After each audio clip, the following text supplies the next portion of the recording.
One more aspect. See, 2019, Rashid, see, 52% was the BJP's vote share in 2019 Lok Sabha election.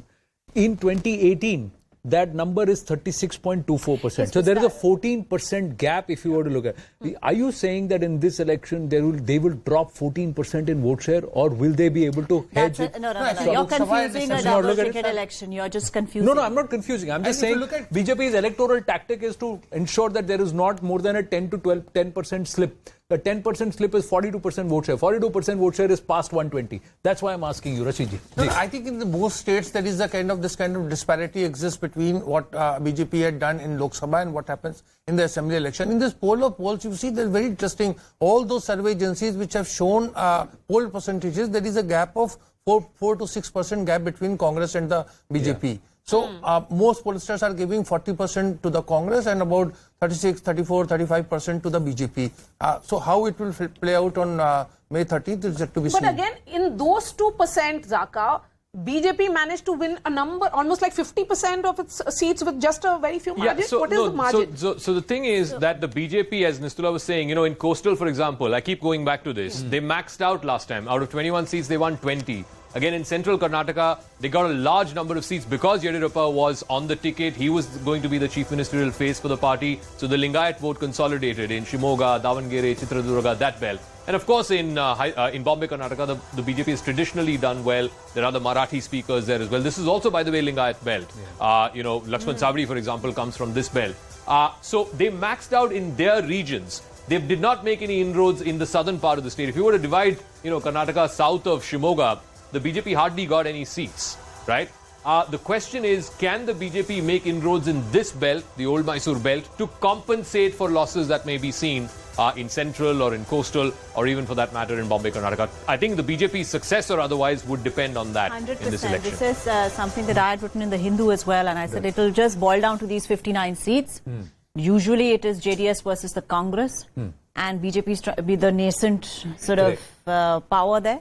And if the JDS shrinks and Congress does well on those seats, then they're through.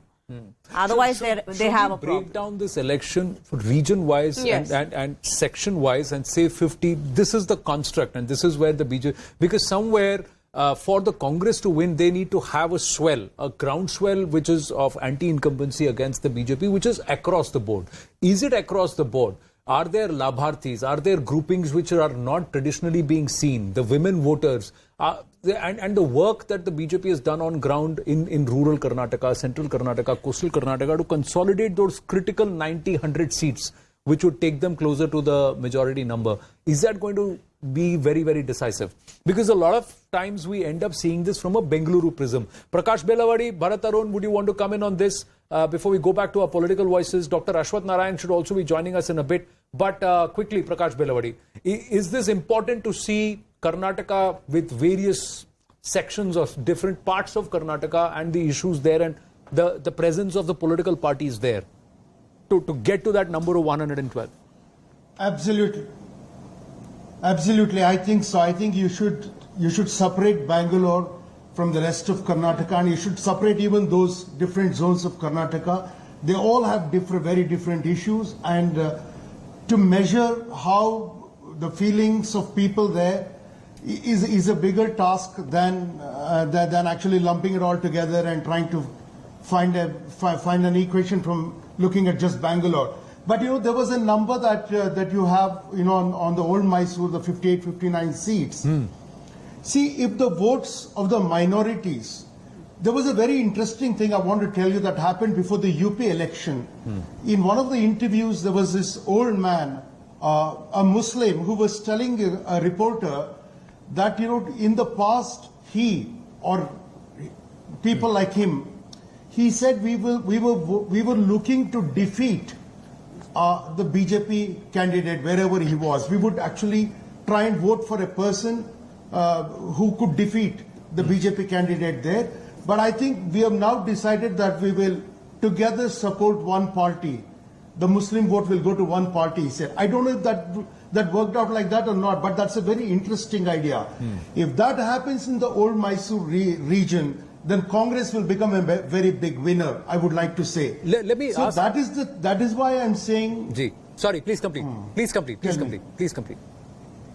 No, that is why I say that you should look at the election, because Karnataka is so caste, community, subcaste, within the caste, that you have left and right kind of thing.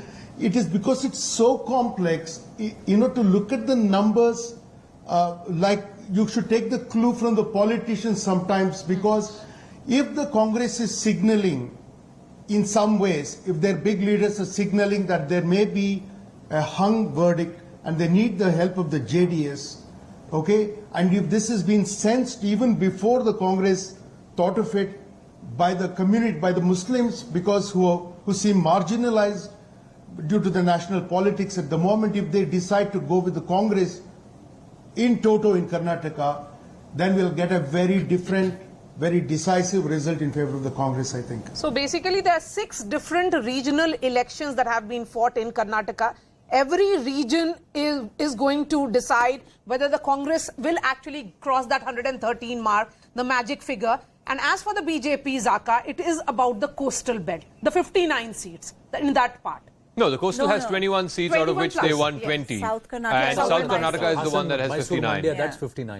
Look, I want to add one point to what Prakash was saying. Every time we look at Southern Karnataka, we look at Old Mysore and say, oh, Vokaligas vote for JDS, Vokaligas vote for JDS. Last time around, a lot of Muslims also voted for the JDS. Yeah. And this time, because of halal, hijab, whatever, there's a lot of Muslim population in Mysore, Mandya. Yes, I mean, there it's not a small number. So, Zaka, are you suggesting that what Congress did in the election manifesto proposing ban on Bajrang Dal, it is actually going to help? I think that was the biggest folly that the Congress could No, think I of, don't- because I it don't really think gave so. a rallying point for the Consolidate the BJP. Muslim vote in favor of the Congress No, party. that Yeah, is- that it has could always potentially. question. Look, I Is that don't really going to do think that? the Congress needed to say that for the Muslim vote to consolidate. I think the Muslim vote was already consolidating in favor of the Congress. What it ended up doing had the opposite effect. It started consolidating the BJP voter. The BJP voter. I mean, you had posters coming out saying Hanuman is a Kannada god, and here's the Congress insulting Anjaneya. Right? You gave a handle to the BJP. But I'm coming back to this point. Both in Old Mysore as well as in Hyderabad, Karnataka, the Gulbarga, Raichur, Bidar, that belt, again, there is a good number of minority electors.